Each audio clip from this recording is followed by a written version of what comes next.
Welcome.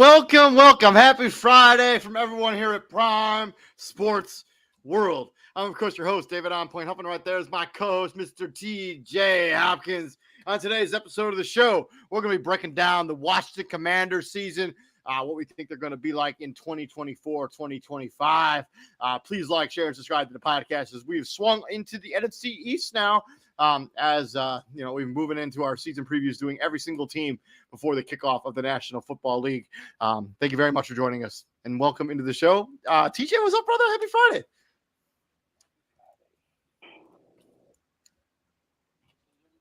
TJ? Can you hear me now? I can hear you now. What's up, man? How are you? Happy Friday. I need new AirPods. Something's up with my AirPods where I can hear you, but you can't hear me. Like the microphone is not working. All right. Well, we can worry about that later. But here Yeah, we go. no. You ready to talk about ready to talk about the Washington Commanders? Let's do it. You still don't like the name, do you? All right. No, I still kind of hate it, but it is growing on me a little bit. So, the more we get used to it, the more I'll tolerate it. It's like a song you kind of hate, but if you hear it like over and over again, you kind of start to like it. That's kind of how I feel about this name. Okay. Let's swing right in. Let's talk about the season storylines, and let's start with their new quarterback. Out goes Sam Howell. In comes Jaden Daniels, reigning Heisman Trophy winning quarterback.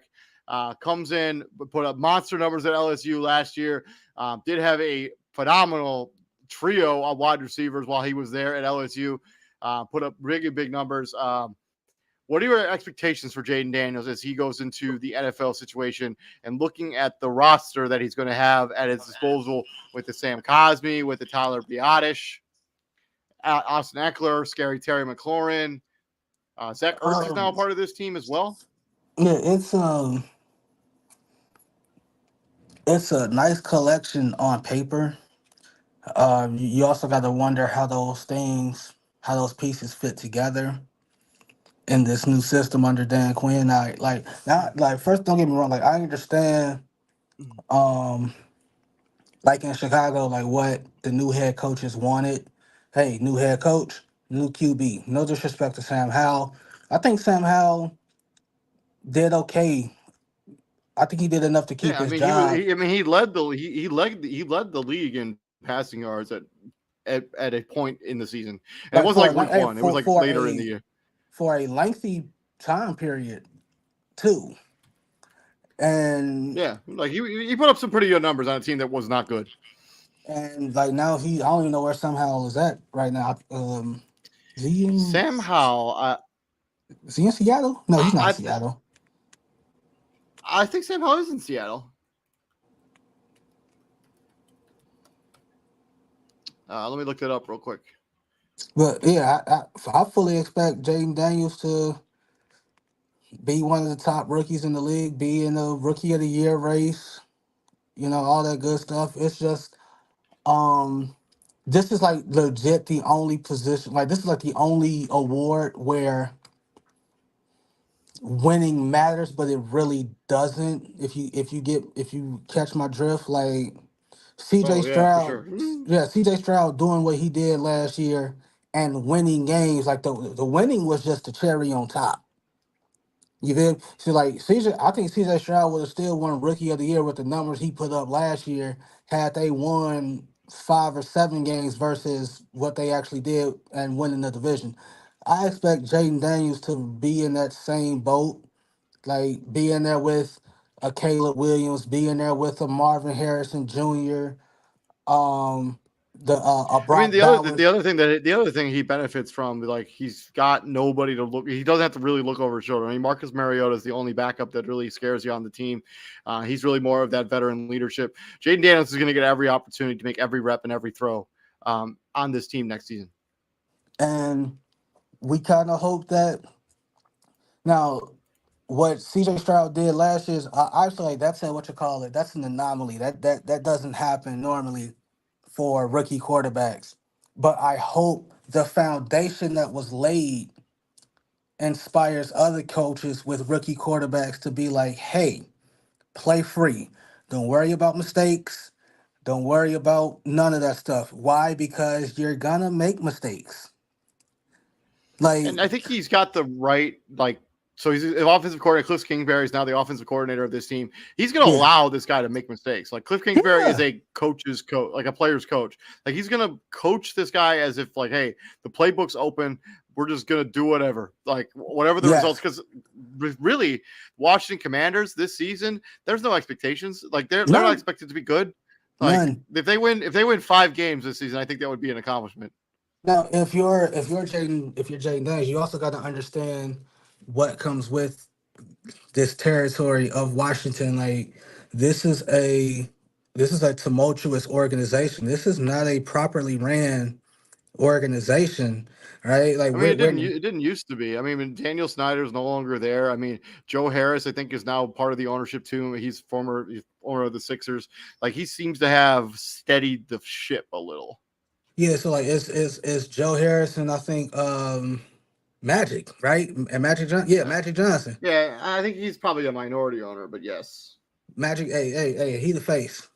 Like, when they had their meetings, Magic, yeah, is you mean with Magic Johnson, and don't take that smile. Don't take that smile for weakness. That $1 million, that $1 billion smile Sorry, that Magic Johnson Josh, got. Josh Harris. Sorry, Josh Harris, not Joe Harris. Joe Harris is that shooting guard for the Nets if he's even still in the If you said so, like, NBA. if you're Jaden McDaniels, you also got, like, hey, not too long ago, this organization had its facilities raided by the FBI. You want to do everything in your power to make that a distant memory as fast as you possibly can.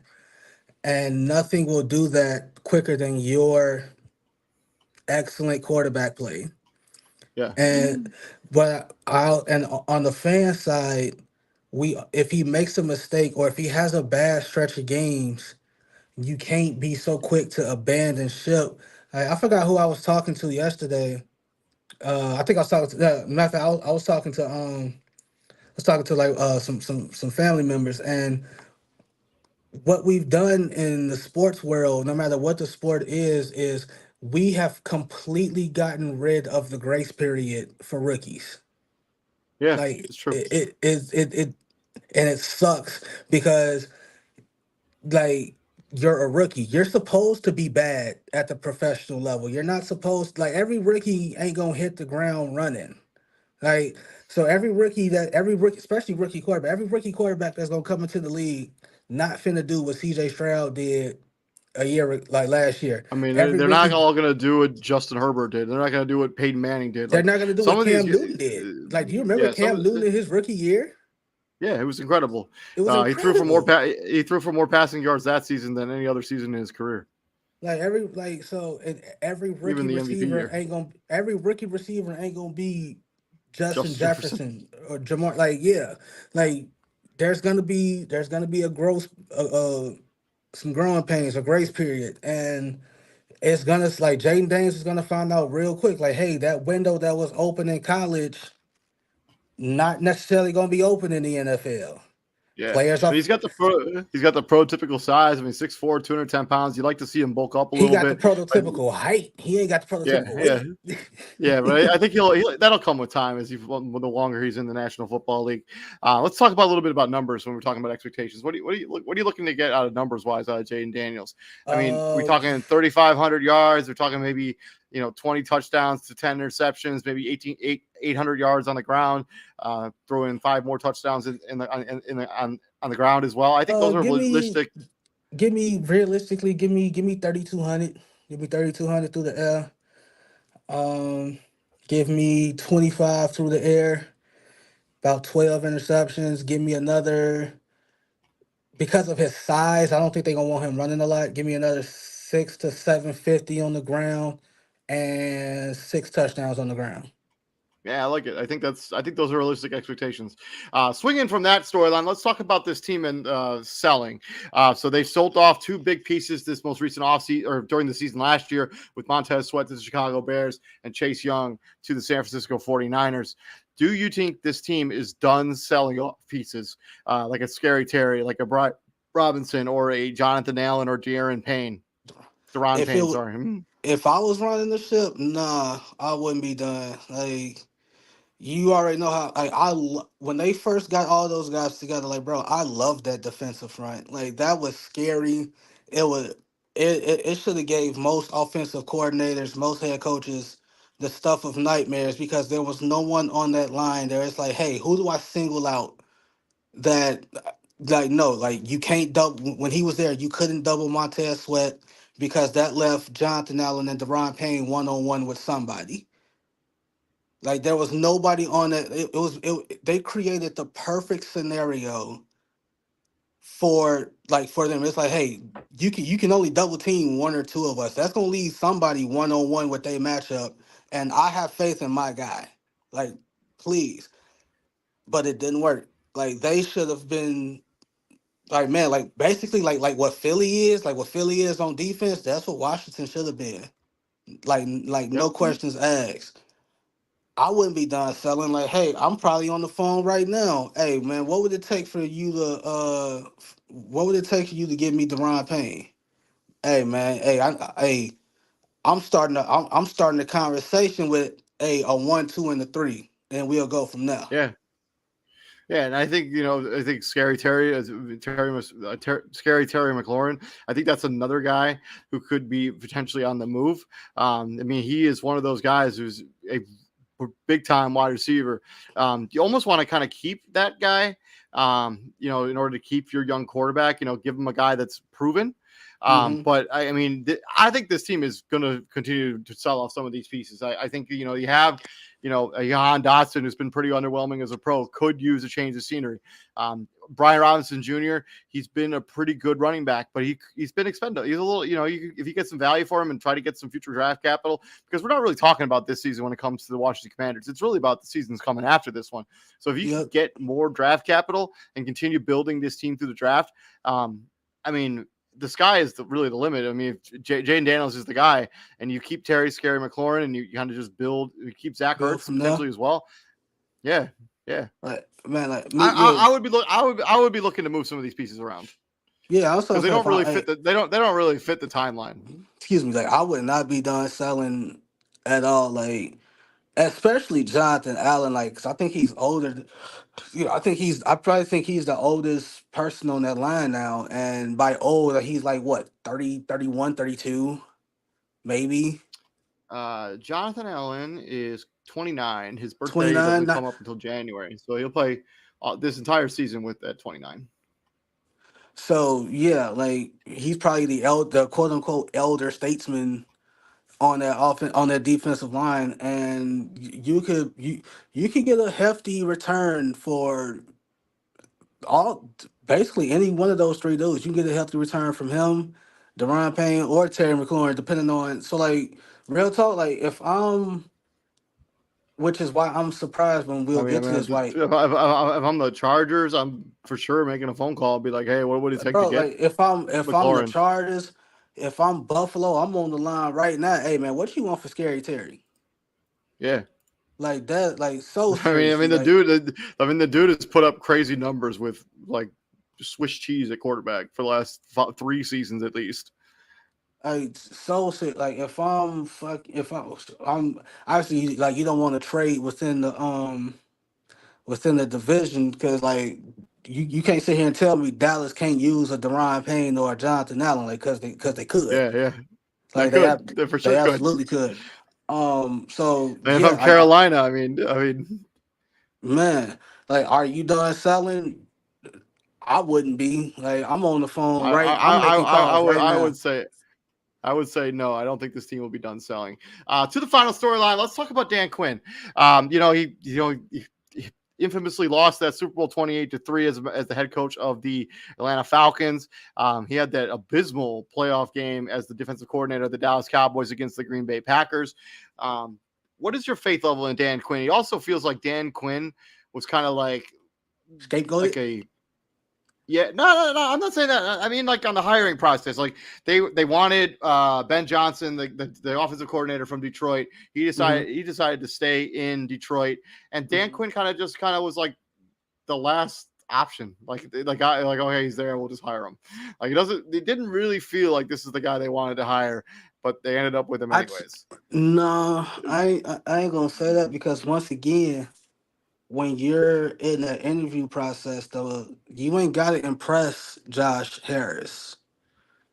The one you got to impress is the 6'9" looming fig, like probably the biggest dude in the room height wise, and Magic biggest in the room, height, name, whatever. Magic Johnson. You got to impress him. You got to sell yourself to Magic Johnson. And maybe they felt like Ben Johnson ain't do a good job of selling himself. Well, I mean, Ben And Johnson basically removed his name from the job. Like he was like, I'm not going to take it. and hey, not being able to convince your head coach to kick field goals when you're up, kind of Yeah. like that. That's not a good look. That it's not. It's like, hey man, we up 20. Well, we're going for it. Why? Like just either way, it's a 3-score lead, man. Like so, Dan Quinn. This is what, yeah, this is his second stint as a head coach. Obviously, Yeah, I mean, had that very successful stint in Atlanta. Obviously, was a defensive coordinator for the Dallas Cowboys for the last 3 seasons, I think, three and or then four. ended up Some here. hey, like he had that Dallas defense doing work. Like Yeah, he yeah, it yeah. was kind he kind of got praised for his quote unquote unconventional like all he did was go from the sideline to the box. Like he was looking at stuff from an overhead point of view, and it's almost like they tried to like revolutionize it. He's like, oh, do you see what Dan Quinn did? He's no longer on the sideline. He's up in the box. He has. I'm like, that's not special, bro. Like coaches do that all the time. Well, I think the other thing that he's surrounded himself with an excellent coaching staff. Excellent He's going to staff. have, yeah, he's going to have. I mentioned he's going to have. Sorry, I just clicked out. Cliff Kingsbury is the offensive coordinator of this team. Obviously, he had ran a really good offense there in Arizona. Joe Witt is going to be the defensive coordinator. He was the passing game coordinator, so secondary coordinator in Dallas for the last 2 seasons, 21 and 23, for the last 3 years. He's a lot to do with the development of Deron Bland and Trayvon Diggs. So yeah, he's done a good job building a really good staff here. Let me see who's their special teams coordinator. I don't know where that position. Larry Izzo. I honestly don't know anything about Larry Izzo. So Like it's he's a it's former NFL player. He played for the. He played. He was a 4-time Super Bowl champion as a member of the New England mm, Patriots. So yeah, he knows how to special teams. I feel. especially in New England. But like yeah, like Dan Quinn is in the spot where hey, we I wish we could say a lot of coaches don't get a second chance, but they do. And he real talk, like losing that Super Bowl, the fashion that he lost it, that probably stung with him for shit, probably still A stings him. while. It probably Yeah, I mean, hey, I imagine it still keeps him up at night for sure. it probably still stings him. That last game in Dallas against the Green Bay Packers, that is where this question stems from, right? Like, do you have faith in Dan Quinn? That Dallas defense was legit knocking the Mario coins out of basically damn near everybody they played that wasn't named the San Francisco 49ers or the Philadelphia Eagles. Like they split with Philly, but yeah, like they would beat Philly and then Philly would beat them depending on the time of the year. But their boogeyman was that team in the Bay. It's like no matter what we did, no matter what we want to do, we're just not better than them. And yeah, he was knocking, like I said, he was knocking the Mario coins out of everybody except them. And then you get a cookie of a first game in the playoffs, bro. Like this, you go into the wild card. You got a Green Bay team that's young as hell with a quarterback that ain't never did it before, and you got punched in the mouth, which is kind of like the staple of Dan Quinn. Like he cool as long as he's the one doing the punching, Yeah. right? So you get a job, you get this job.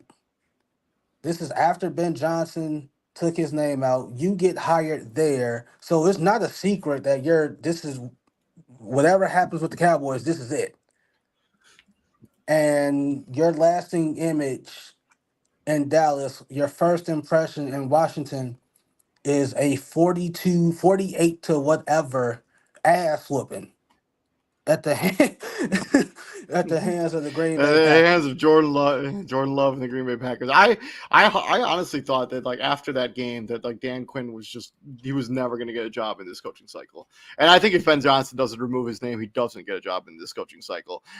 But he has the job. I mean, you got to have faith. I mean, he's been a good defensive coordinator. Let's see what he can do. I think they're going to give him some real time to really develop this team. So it should give them an opportunity to really build what something in his image really there. I have some faith in Dan Quinn. I think it's going to be okay. Right. Moving on from there, let's talk about the NFL draft. They got Jaden Daniels, they got Johnny Newton from Illinois. I know TJ's very high on him. They got Michael Sanderstill, Sanders still. the cornerback. I'm high on him too. Sanderstill. Yeah, the cornerback out of Michigan, kind of a steal where they got him in the second round, pretty late in the second round. He had a first-round grade in some of those mock drafts. They took a tight end out of Kansas State. They took an offensive tackle out of TCU, who's projected to start for them this season. They took Luke Mm-hmm. McCaffrey, Chris McCaffrey's little brother, Mm-hmm. Jordan McGee, Dominic Hampton, safety out of Washington, and then they took Javante Jean Baptiste. If Izzy were here, he'd probably talk about how good that guy is. But I don't honestly know a lot about him. But I mean, this draft class really hangs on the first three picks. No, it doesn't. Those It hangs on the first one, two, three, four, seven, six picks. All through from Jaden Daniels on down to Luke McCaffrey. Those guys are gonna play. They're gonna play. They're and gonna finish they're it. projected to be starters. Like if you take anyone in the first three rounds of a draft, they're expected to have some sort of impact on your team the next season. Yeah, Jerzon Johnny Newton could have easily been this nation's um defensive player of the year last year at Illinois. Problem is, Illinois didn't win a lot of games. Well, I think they went like 7-5, which is you're not winning any national awards at 7-5. I'm sorry, but it is without a doubt when they talked about best defensive players in this country, Johnny Newton was the first or second name brought up. Put Johnny Newton at Michigan. Oh my God. Second round. Second round. Johnny Newton probably going top 10. If he was at a Michigan, if he was at a Georgia, if he was at a Texas, like Johnny Newton, and when David said that I'm big on Johnny Newton, hey, big ain't the word. I'm not big enough on Johnny Newton. How big I am is not big enough. That's how great this kid is. That's how much faith I have in Johnny Newton. If they decide to move off of Deron Payne or Jonathan Allen, he can slide right into their spot and pick up right where he left off and dominate. Mike Sanders was a Swiss Army knife for the Michigan Wolverines. He did a little bit of everything. He played receiver. He played running back a little bit. He played corner and he played some safety and he settled on corner. When you saw number 0 on the field for the Michigan Wolverines, you know something good was gonna happen if you went his way. Or bad if you played for the other team. 7 picks while he was at Michigan. So yeah, Come he on, man. was big time, big time. 7 picks at Ben Michigan. Uh, Ben Sinnott is the best tight end in this class, not named Brock Bowers. Brock Bowers was talked about basically for 2 years in a row because he wasn't old enough to get drafted last year. Ben Sinnott is the best tight end in this draft, not named Brock Bowers.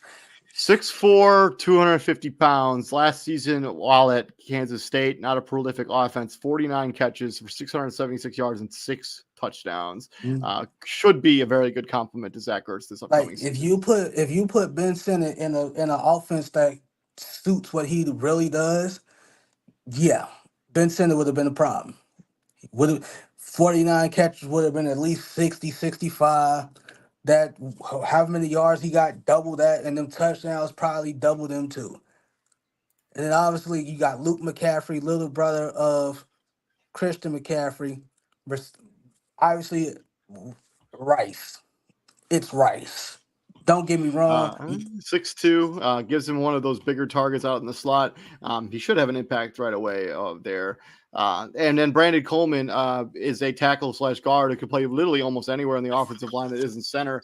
But they will probably start him at left tackle. At least that is on the depth chart right now. Man, we used to give out grades for a draft class, but Washington knocked it out the fucking park. This is a whole A+ for me. I agree with you. I think they did a really good job, and I think Jaden Daniels was the right pick at number 2. I think his upside is higher than Drake May, and I also think it's higher than JJ McCarthy. This guy is just prolific. He makes really exciting plays, and if he's good, they're gonna have people that show up to games like that. This will put butts in seats, and that's what you want. And you You gotta know, keep you in turn mind, yeah. FedEx Field is one of I think FedEx Field is one of, if not the biggest NFL stadium. That thing sits 90,000 people when it's fully when it's at full capacity. You ain't had reason to sit 90,000 people at FedEx Field in the last 5 years. basically since RG3 was there. Yeah, for real. Okay, maybe that season where Tyler six pack of Heineke was doing his thing. But yeah, I think they did a pretty good job with this draft. I think you addressed all your needs. I think you needed a quarterback. You didn't really need more defensive line, but this guy was just so good you couldn't pass him up at 36. Cornerback was a big need. Defensive end offensive tackle was a big need. Tight end was a big need. This is a good draft. They did a fantastic job addressing their needs in this draft. Absolutely. Moving on to free agency, and they had a lot of additions that actually couldn't fit on the graphic here. Obviously, they bring in Austin Eckler, they bring in Bobby Wagner, give them some veteran presence there at the defensive end or the linebacker position. Dante Fowler Jr. continues to bounce around the NFL. Jeremy Chin, he will try to revive his career after a really strong 2 seasons there in Carolina, but last 2 seasons not as much. Michael Davis, cornerback out of the Chargers.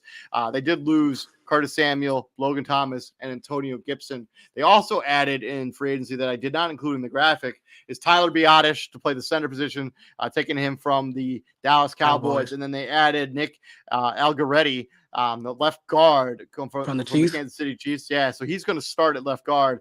And they did a pretty good job rebuilding this offensive line through free agency and through the draft. They got 2 starters. Austin Eckler is a dynamic running back, and he gives you something you didn't really have before. You had Brian Robinson, who's kind of the workhorse running back, but Austin Eckler can be that change of pace guy, that scat back, that third down guy. We take the load off of him because. Yeah, we monitored that Austin Eckler situation very closely with the Chargers. It ended ugly. Mostly the reason we monitored it closely because Austin Eckler was linked to the Bears there for about a month and a half, and we're like, hey, we get Austin Eckler, that's kind of something there. We can work with that. And yeah, that how that ended with the Chargers is super ugly. You never want to see stuff in that way. Bobby Wagner, hey, I think this is his swan song, man. I think this is it for B Wags. I think so. I think so too. I mean, he's a Hall of Famer. He doesn't really have anything else left to prove. Yeah, Dante Fowler bouncing around, Jeremy Chin. I think Jeremy Chin Fun just wants. fact. Fun fact. Do you know who recruited Dante Fowler Jr. to Florida when he was in college? Was it Dan Quinn? It was Dan Quinn. Dan Quinn was somehow involved in Florida football when Dante Fowler was choosing where to go to college, and he was recruited by Dan Quinn. And then Dan Quinn also coached him in Atlanta and in Dallas, so he knows him pretty well. Knows him very well. Jeremy Chin, I just think Jeremy Chin wants to play meaningful football again. Yeah. That's pretty much that. I think losing Curtis Samuel, that sucks, but you also understand. Logan Thomas, same thing. I wish Logan I Thomas mean, nothing but the best. Logan Thomas is a very talented football player. Regardless of position, he's a talented football player. He just cannot stay healthy. And I The think concussions have really taken a toll. And I think he should really consider life after football. Like, hey, what good is it if you can't remember what day of the week it is, or that stuff. Yeah, yeah, I'm kind of shocked they let Antonio Gibson walk. Like, he was good for them. Like, he was very productive for yeah. them. Yeah, but I mean, once they got Brian Robinson, he was really resorted to just kick returns, and like they didn't really use him as a running back all that much, at least last season. I'm not surprised that they let him walk. I mean, when you get Austin Eckler, he's basically a better version of Antonio Gibson.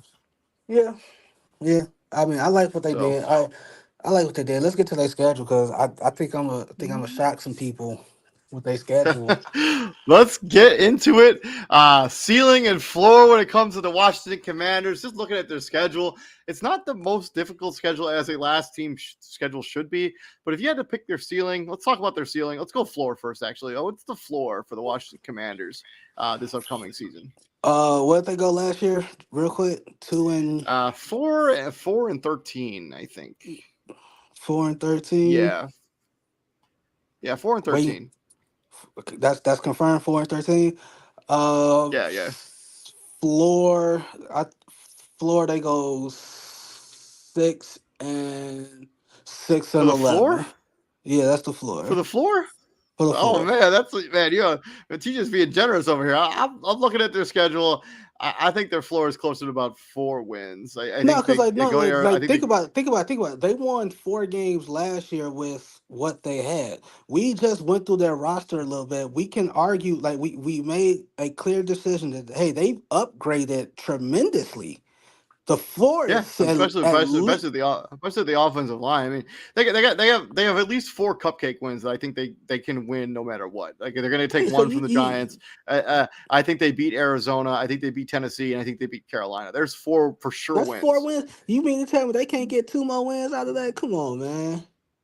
That's 6 wins. I think Like that we're talking about the floor. We're talking about the floor. that's what I'm The saying. floor That's is what I'm four saying. wins. The floor. Like my floor for them is six and I don't 11. think I don't think they're gonna get 2 more wins as their quote unquote floor.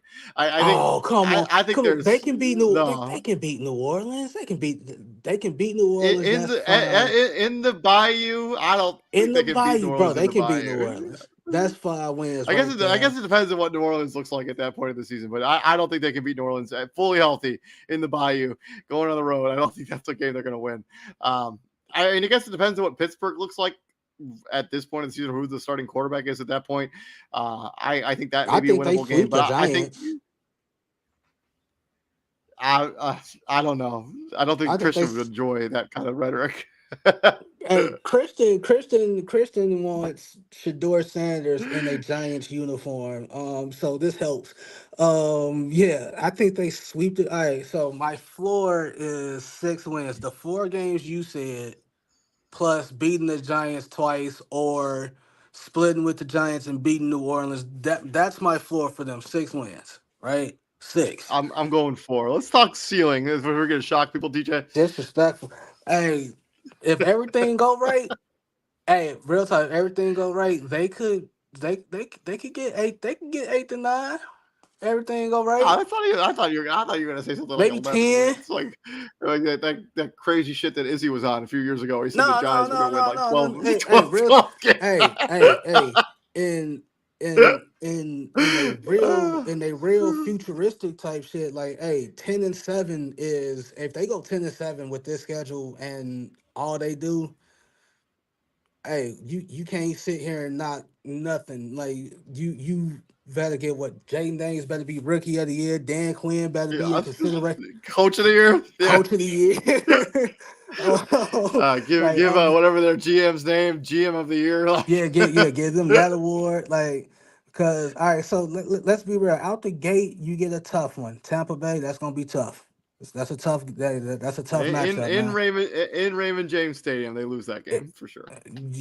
Then you get a cupcake with the Giants. I got them sweeping the Giants. So A cupcake. There and are then no you such get thing as a a cupcake game in the division, but they go to visit Joe Burrow in Cincinnati. They lose that game. they might lose that one. Then they go to the desert. I think they win that game. Then they go to I think so Cleveland. too.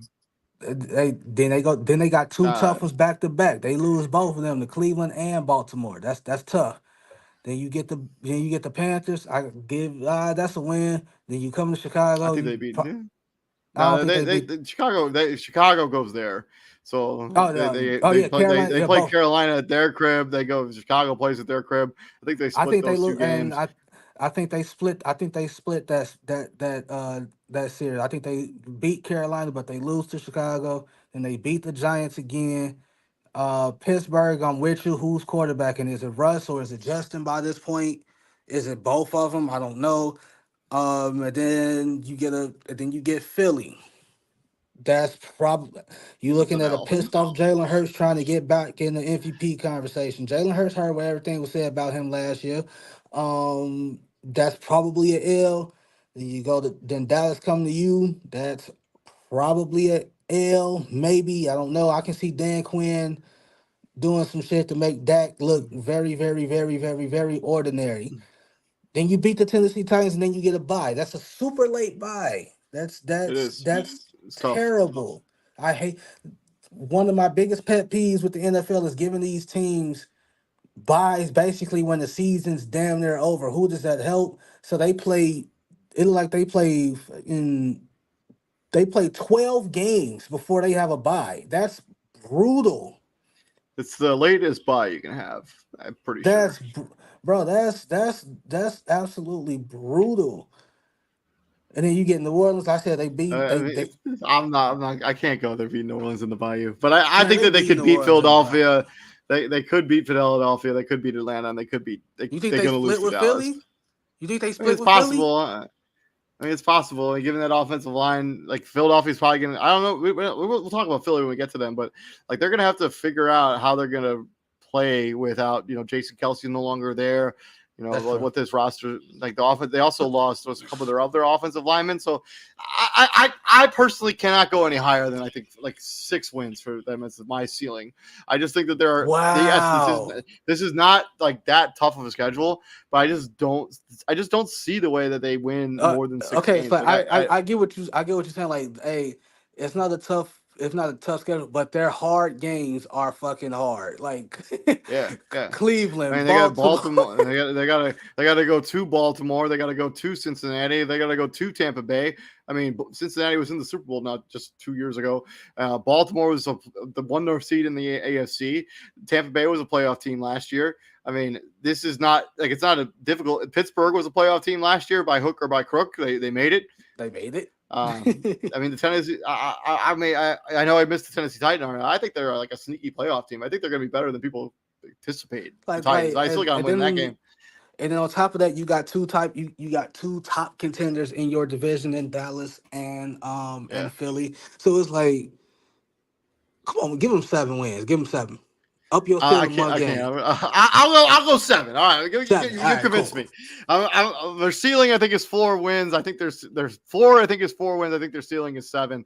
I'm going. You're My floor is 6 because, like I said, they won 4 games with the hodgepodge they had last season. My ceiling is got to be. Hey, I got to double that. It's got to be at least 8. Like if they won 4 with what they had last year, and we ain't finna act like they was just getting out there getting their ass kicked, bro. Like they was giving teams all they can handle. They took Philly yeah. I to the mean, brink twice. they took overtime. I think 1 game, and both those games were actually very close.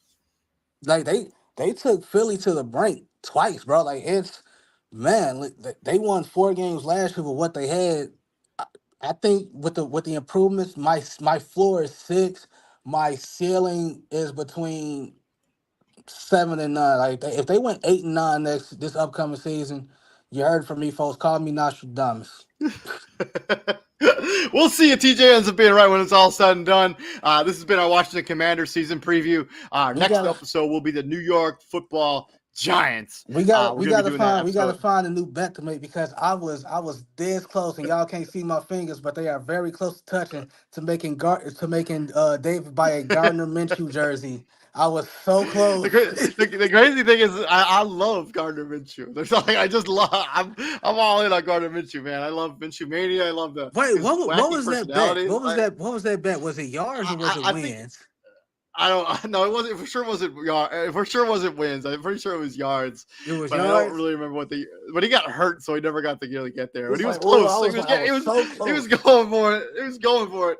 But yeah, this has been our Washington Commanders season preview.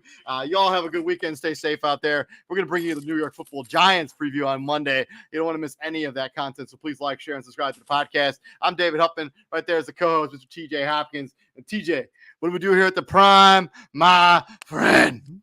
We bring the heat, kind sir. Yes, sir. And now I'm gonna go make myself a pizza because I have not eaten yet today.